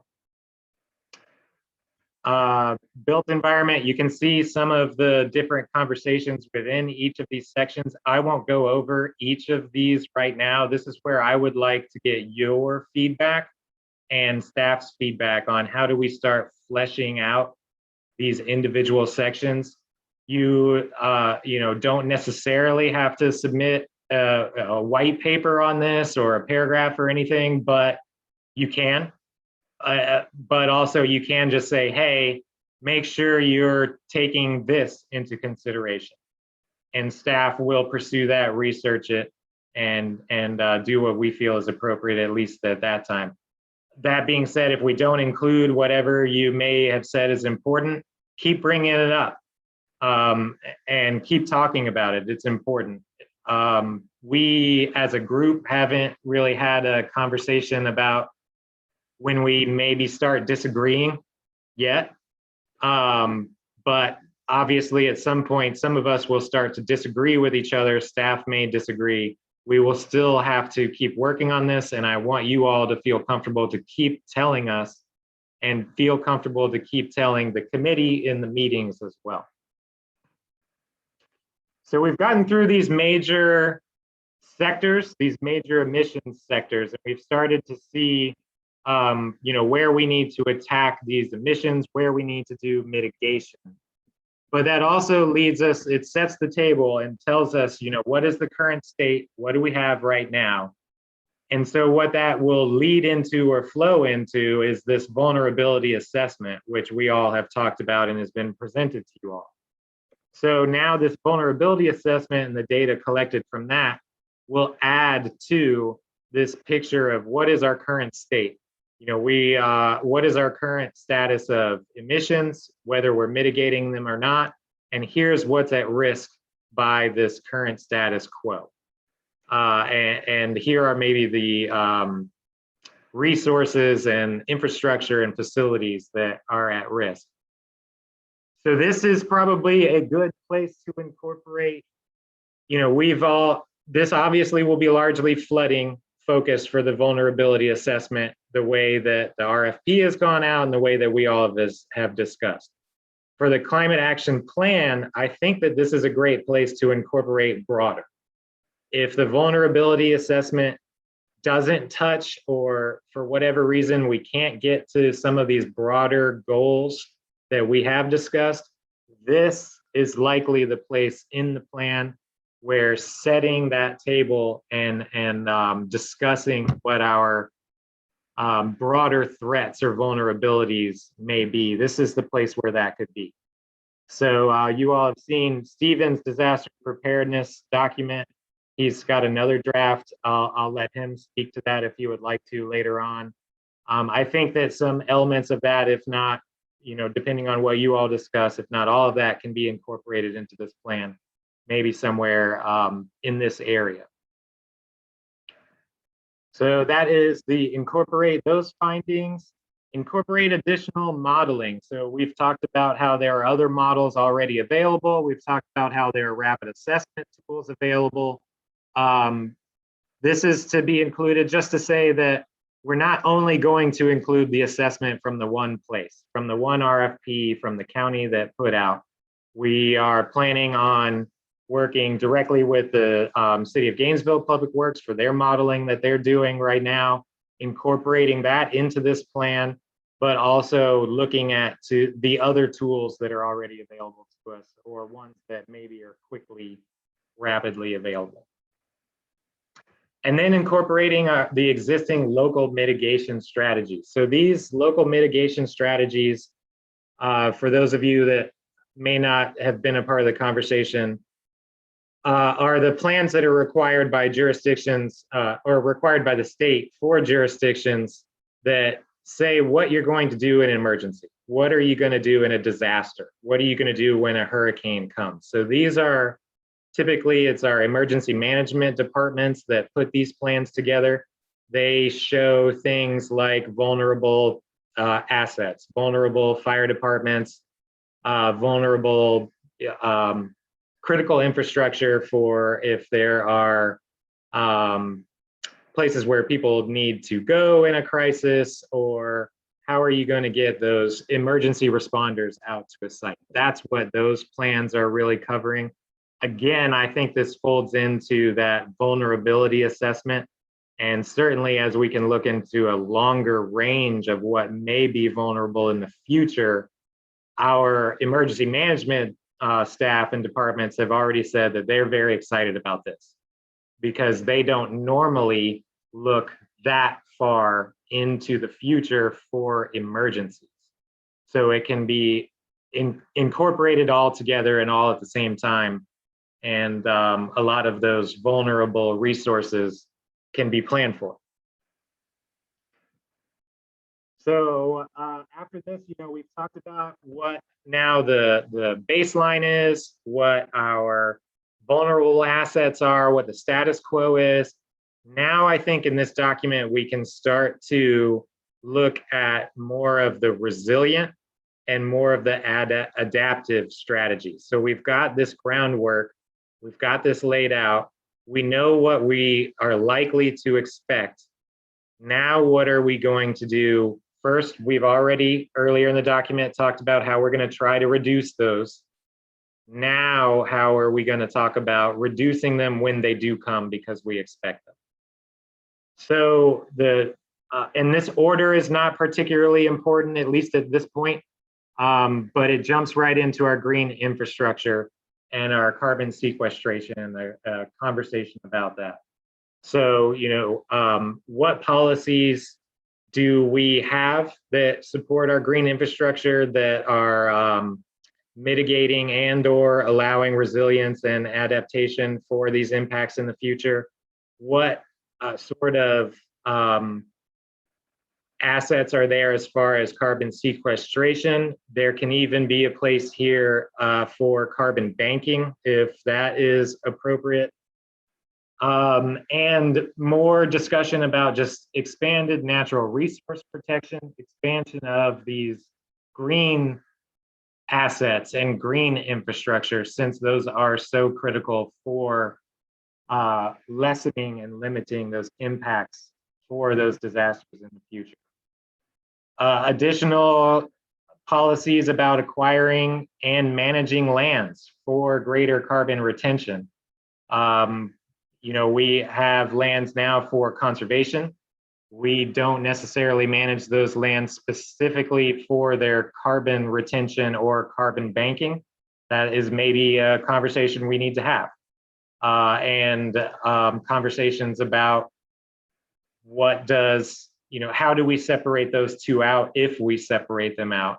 Are we going to have a conversation about the value of conservation lands and their intrinsic value as conservation versus what lands that we may be able to use strictly for sequestration and banking? Retention of carbon in soils, we've talked about that. We're going to start needing to have a conversation about possibly agricultural practice. How do we incentivize retaining our native soils, retaining carbon in the soils? For development, new development, how do we incentivize or encourage that those soils remain in place or stay or what have you? You know, limiting the need for infill for Archer sand, which of course has a whole lot of cascading needs as far as development is concerned and resource use in the long run. Then I think, of course, after we talk about this green infrastructure and our soils, it flows really well into our food systems and our discussions about water and our supply chain and security in all of those. So we'll need to have a conversation and a plan for our food shed resiliency. And we have talked about that here in this group as well. What does our food supply look like going forward? What does our agriculture, what does our industry, our agricultural industry look like going forward with the change in climate? You know, are we able to continue to grow watermelon the way that we do? Are we able to support ourselves based off of the things that we're able to grow in this area? Conversations like that, you know, how far out do we need to go?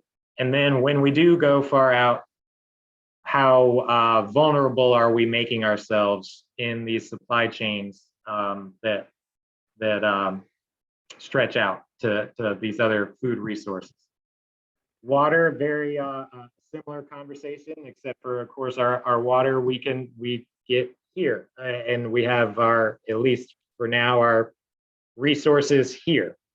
But we need to have that conversation about how are we using water? How are we looking at water as far as its value as a resource?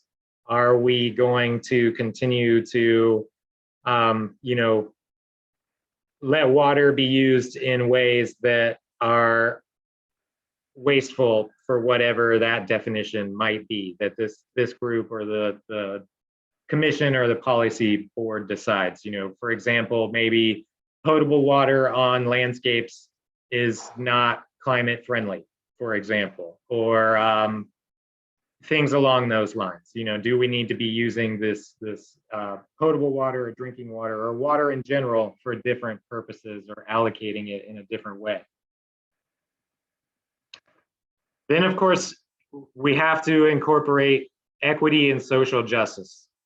Every body, board, and entity that has talked about doing a climate action plan has said that this is critically important, to their credit.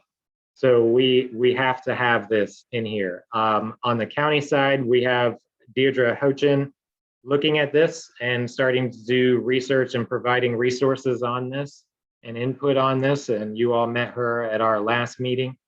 But this is, again, we're going to need a narrative here from each of the partners. about what this means to them and what climate equity and climate social justice means to them.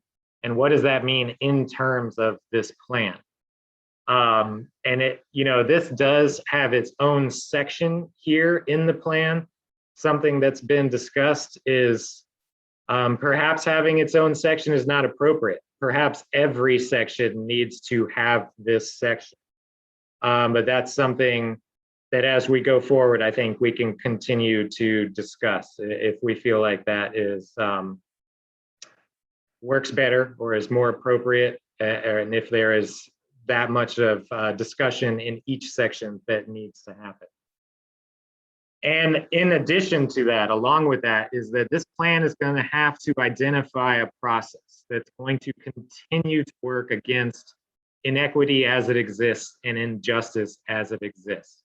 So part of this section is going to be a process of identifying those, identifying these areas of inequity and identifying the areas of injustice and pointing them out and how this plan can address those and how perhaps different sectors can address this inequity and injustice going forward. And again, maybe it's that this needs to be put into each sector rather than its own section, but obviously critically important.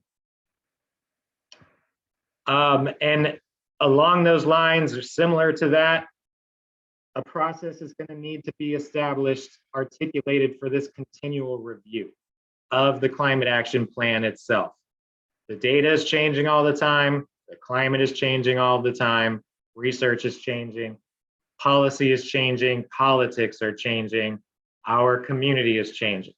So we will need to have a process for continually coming back to this and making these decisions, tweaking it, revisiting it, in an organic way, in a way that is intentional and purposeful. And I think that that links very well with a process and a review of the inequity and social justice issues. They should really be done at the same time, and they should be intentional and purposeful each time. The communications, I think that it's actually important to incorporate and include the communications in this plan. And so a lot of times plans don't include the outreach that you're going to do or the communication work that you might need to do. I actually think that for this and for our community and for the conversations we've had, that it's important that we are accountable for the outreach that we've done, that we're accountable for the communication work that we've done. So the draft outlines that you all have put together and presented and discussed, I think this is a good place for that. I think that that may be this section. And really in the plan, we talk about first how we communicated it to our citizens and to our partners.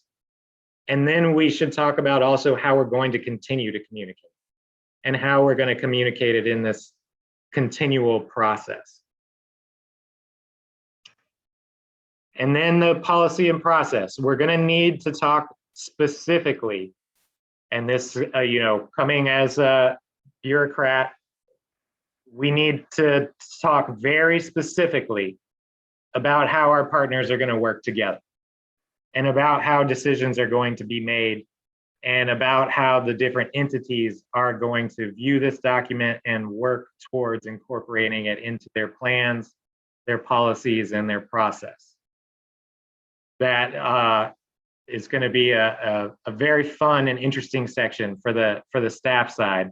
But I do think that there's a really important place for the citizens and for community to be involved in this as well, at the very least to say and encourage and continue to communicate that everyone working together is the ultimate goal, and everyone having a unified approach in as much as is possible is what all of our constituents would like to see. So then that's really the document. At the end of it is this table of specific actions. So our leadership, the policy board, the commissioners have said and have asked that this document should be for decision makers, first and foremost. But it should be digestible by everybody else, by citizens, by everyone else. So as a decision maker, you're going to want to flip to either the front page or the back page and have a list of policies and decisions and their timelines. That's what this last section is going to be. We're going to, and by we're going to be you all and staff, identify specific actions, low-hanging fruit, high-hanging fruit, their cost, the feasibility, the impact of them, what kind of timeline is there, what kind of agencies, regulations, government entities that we would need to interact with to change certain things, and what those timelines look like. And so, yeah, that will really be like the back page. Hopefully it will be longer than just one page, but that's going to be the action of the action plan is on these last couple of pages. So that's just the quick rundown. Obviously, it's in just a draft form at this point, and that's intentional. Want to get all of you all's feedback. Like I said, tell us what we're missing, what we need to add, and thank you. Thank you, Forrest. How do you want feedback from us? Because I mean, I know I went through and made, little sticky comments in the PDF. I imagine other folks have done something similar. I'm looking at the time, and we probably don't want every single person on the committee to go through with their comments. So what, I guess, what is going to be most useful for you? How do you want to receive feedback from us on this document? Sticky notes is great. That works really, really well for me. If you want to send an email to me just saying what your comments are, that works as well.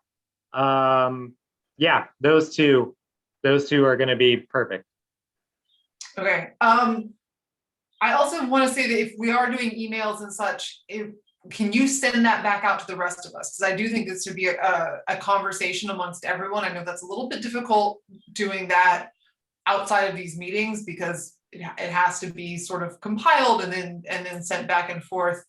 But yeah, okay. Yeah, sorry, I'm getting distracted because I'm like reading the chat at the same time and my multitasking is. I will also send a Word doc to everybody. Okay, sounds good. So with that, can you well, I don't know, maybe you do want to leave this screen shared. I guess we'll open it up to committee members for specific comments that they want to make sure are discussed here in this meeting. So anybody who has a comment, please raise your hand. I see Stephen. Stephen, go ahead, please. Yeah, very quickly, I just want to say that the document that I've revised yet again and sent out, first of all, I apologize for the bad links that were in the previous version. My health has taken a turn for the better. I am cured and will probably live another 20. So that has dramatically changed my outlook on life, and it also has changed the amount of time that I'm able to spend on certain things. So I'm really looking forward to engaging more fully with the committee and with all of the partners like GRU and both the city and the county commissions. That said, let me say that the main thing, there's so many things in that document that could be part of the actual climate action plan or could be part of a disaster risk reduction plan. Disaster risk reduction is a very formal process, and I know that we've got experts at the city and the county that are responsive to state and federal regulations that require them to do certain things. The main thing that I want to say in that document that I think is most germane are the cascading and compound effects of various weather-related extremes. So if nothing else, you take nothing else out of that document, take that out of the document and include it in the overall approach to disaster management and disaster risk reduction is that they are cascading and they are compound in nature. And this has important implications for regional and local economies, as well as for how we prepare ourselves for a future in which stationarity is no longer the rule. Stationarity is a concept that means that what's happened in the past in terms of extremes is likely to be what we will see in the future.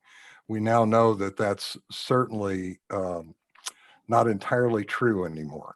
So although stationarity is not completely out the window, it is something that needs to be vastly modified as we move into our understanding of the future. So looking to the past for an indication of how things will unfold in terms of extremes in the future is not an adequate way to move forward. The other thing I would like to very quickly mention is please pay attention to the shifts in normals that have been identified by NOAA in their most recent document about a week ago. Those shifts in normals for precipitation and temperature include our region of Florida. When I was science advisor to the Christ administration, it was often very difficult for me to make the case that climate change was real to skeptics because the evidence of it was hard to find in 2007. I had to point to the future events. Well, those events are very, very real now. They're definitely here, and they are revealed in the new normals for precipitation and for temperature. Take a close look at the document that talks about the temperature extremes that we're likely to face in the very near future that are unfolding right now, that we are experiencing in the here and now and are likely to get much worse. This has huge implications for public health. So food security, public health, all of those aspects relate to those compound and cascading effects of a given weather-related extreme event. And so the question is, to what extent does the committee feel like they want to incorporate those into a disaster preparedness document and the staff, or do you want to put those elsewhere in the climate action plan? So again, I apologize for the fact that the previous versions were not quite up to my standard, and I hope that you find this useful. It's just mainly just as a point of reference, and the links in it will give you a starting point for some of the current literature. So thanks for letting me share. Thank you, Stephen. And first off, congratulations on your health. I'm so happy to hear it. And we're very excited to have you back 100% with us. I know that it's hard to focus on something when you have something else very pressing on your mind. And to your point about, I mean, I guess this should be a conversation for the committee. But Forrest, when you were talking about the vulnerability analysis and kind of how to approach that and how to expand it beyond flooding, the document that I put together, that big Excel spreadsheet, is very much grounded in the science, the atmospheric science of what changes to weather should we expect. And so I think that if you take that document in terms of like what specific weather changes are you looking at, and then Stephen, I mean, you put a tremendous amount of work into your disaster reduction or disaster risk reduction document. And so I think that Stephen's approach and this, emphasis on cascading impacts, I think if you kind of look at those two documents, that would be a really good start in terms of understanding specific weather or climatic responses that we should expect or that we are already seeing, to be completely honest. And then, really taking into account the things that Stephen, brought up and described in that document in terms of how do we respond to that and how do we understand the interconnections and really the systems level changes, because it's all interconnected.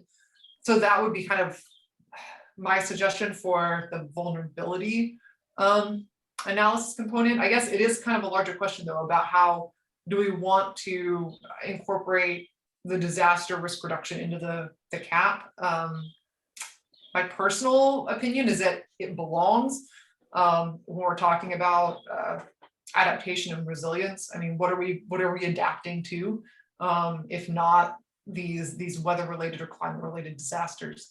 But obviously I'm open to other interpretations. I see Christine has her hand up. So Christine, please go ahead. Hi, thank you. And Stephen, I echo what Megan said. That is really great news, and I very much appreciate you sharing that with us. I'm really happy. That kind of made my evening. So thank you. Forrest, I really appreciate what you shared. I like the work that's gone into this. It's clear that you all are taking this very seriously, and there's been a lot of effort put into it, and thank you.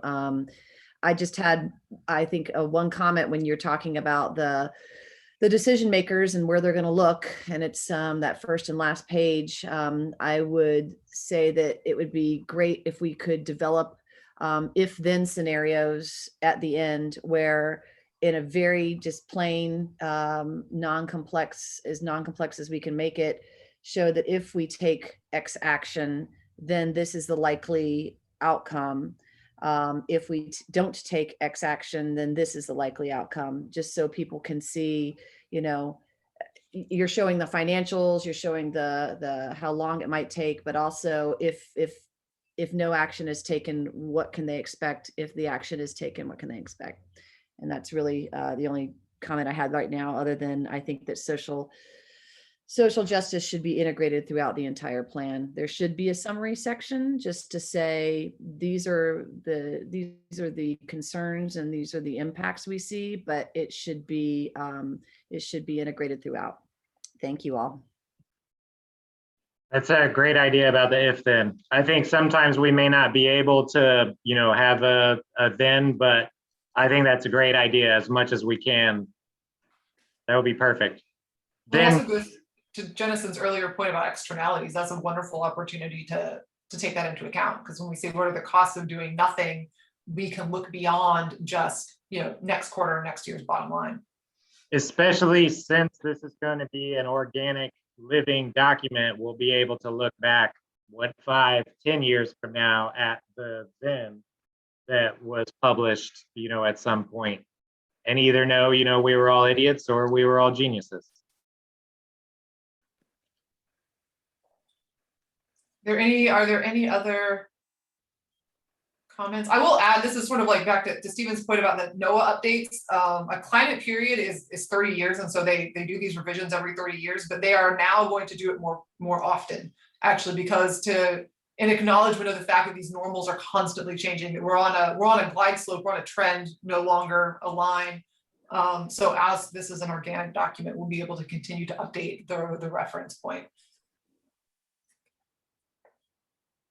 Are there any other comments from committee members? I noticed that Stacy mentioned that she is keeping all these comments that are showing up in the chat. She's going to capture these and bring them into the minutes. So if there are comments that you want to make, that you want incorporated into the minutes, you can add them to the chat. Also, obviously, Forrest, we can send emails to Forrest with comments directly on the document. He said that he would also send out a Word document for us to be able to comment on.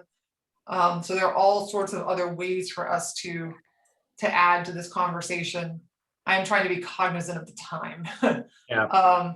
So if there are no other comments from the committee right now, we had the vision statement. I'm going to suggest that we push that off. The Floodwise project, they're looking, do they need that kind of soon? Is that something that we should do quickly now for us, or is that something that we should bump to the next meeting? I know we've put it off a couple times. I think it's not needed now, but I also think that there may not be really a reason to push it off. I think that it's really relatively simple, at least in my mind. They're just looking for a representative from you all to work with staff, both the city and the county side, on this Floodwise modeling project. And it really would be you all deciding who among you would be best at doing that. Does anybody, does everybody know what Floodwise is? I feel like head jiggles. Yeah. Kind of. Can you give us like can you give us like a 2-minute summary? Because if this is something quick, if you give the summary, then anyone wants to nominate themselves or nominate someone else, that we can go ahead and like get this one done. We can do this in the next just really few minutes. If it's something where we need a longer conversation, I'm going to suggest we table it for the next meeting, but maybe we can. Sure.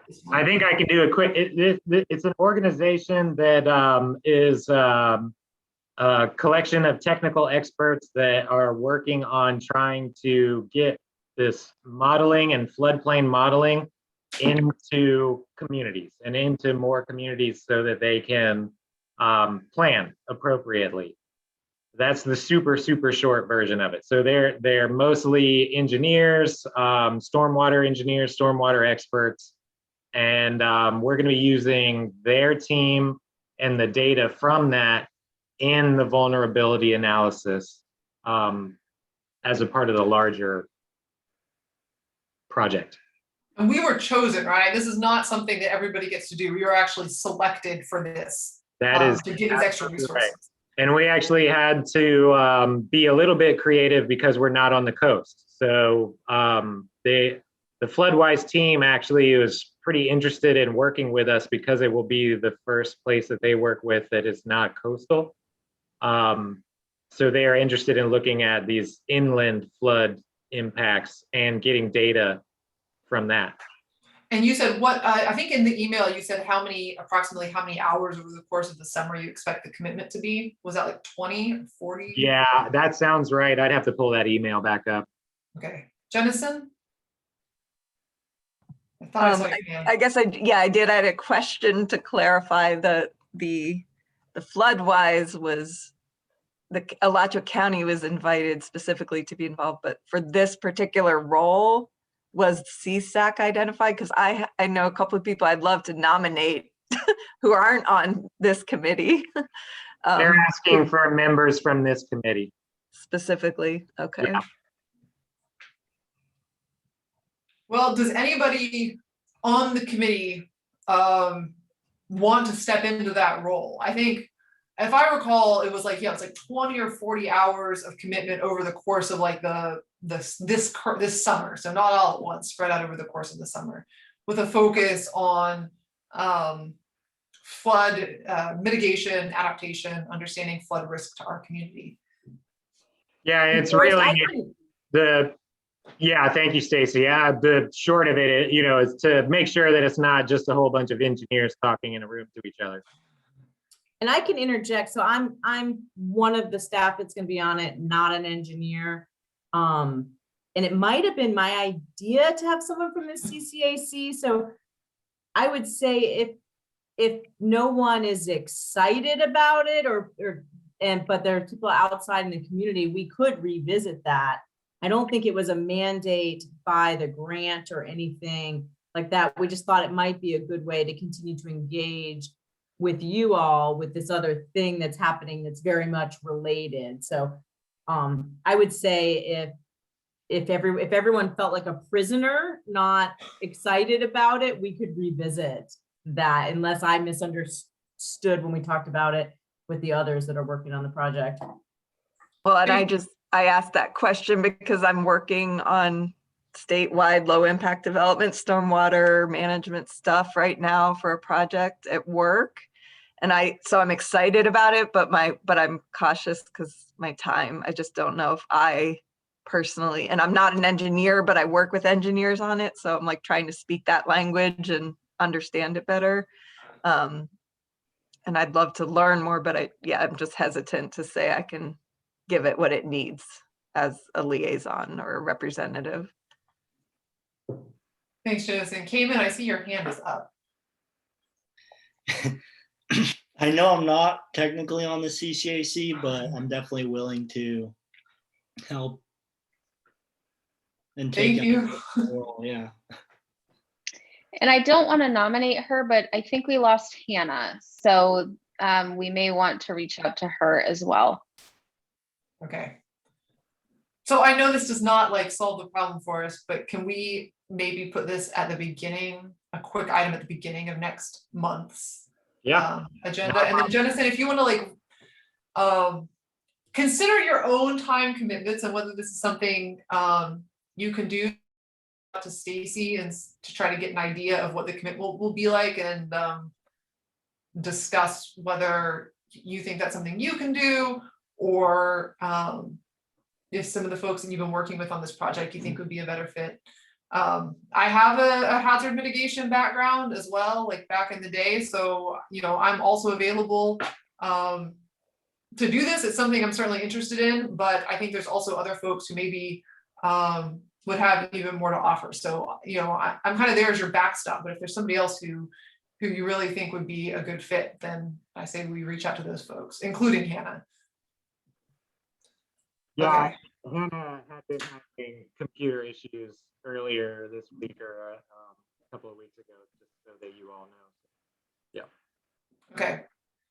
All right, so if we don't have anything else to add to that, can we move? I'm seeing the next items for June. I know it's getting busy, but I also don't want us to go into the vision statement at 8:10 p.m. So can we move the vision statement to our next agenda meeting? I feel like that should go after Commissioner Alford. She should get top billing at the next meeting, and then we have our communications plan and the vision statement. They're broader discussions for us.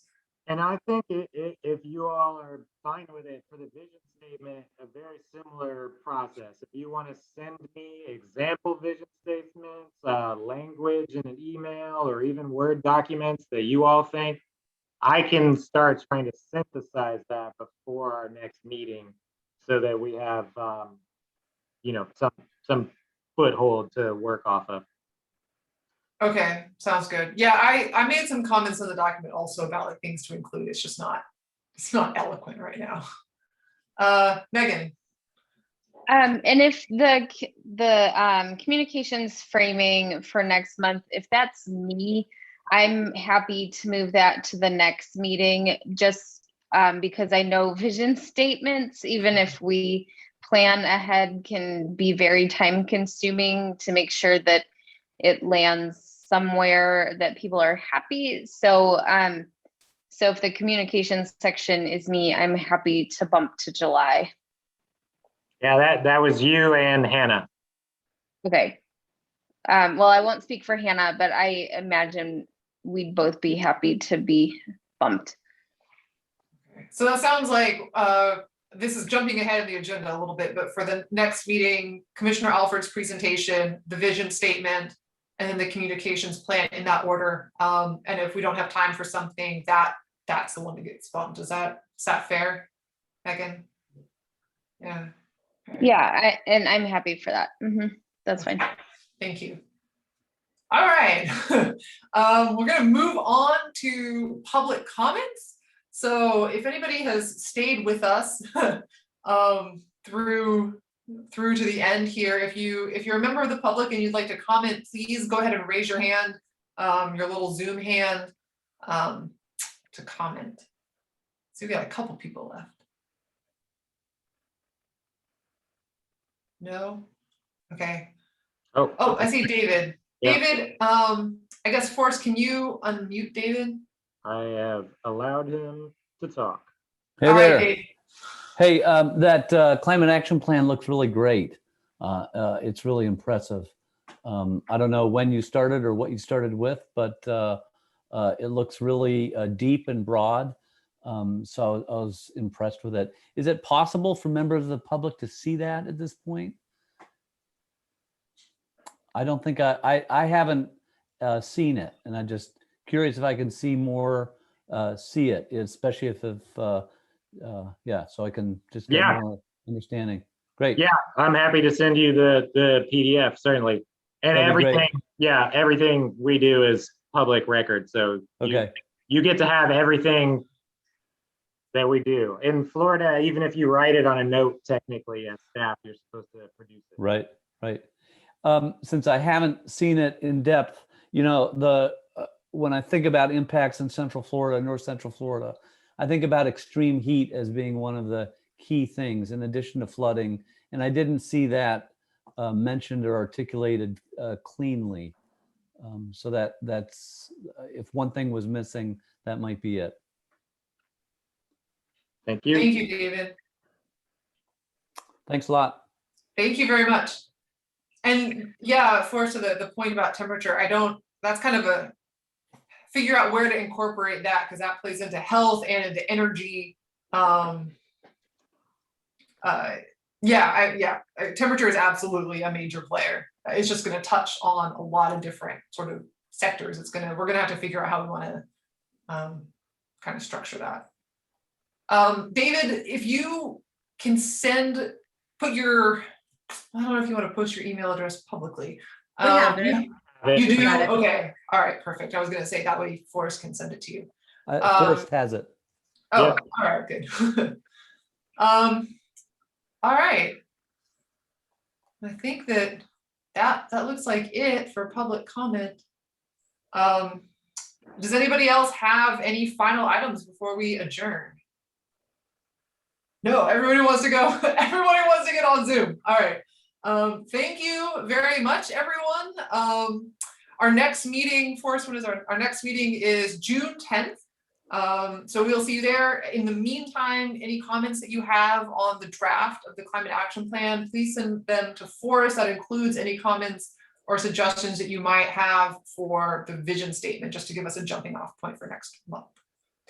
And with that, I will adjourn our meeting for the CCAC. Thank you so much, everybody. I look forward to seeing you next time. Thank you. Bye. Bye.